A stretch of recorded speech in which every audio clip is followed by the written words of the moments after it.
এটা হচ্ছে আনারকলি বা প্যাশন ফ্রুট। প্যাশন ফ্রুটের গাছটা বড় হয়েছে, এই বাঁশ দেওয়া হলো, বাঁশ দিয়ে এই উপরে তার টানিয়ে দেওয়া হয়েছে।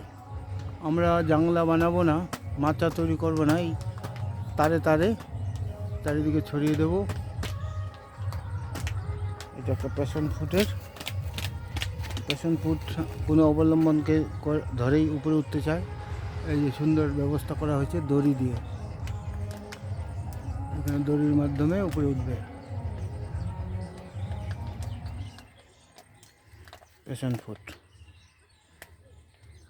এটা প্যাশন ফ্রুট।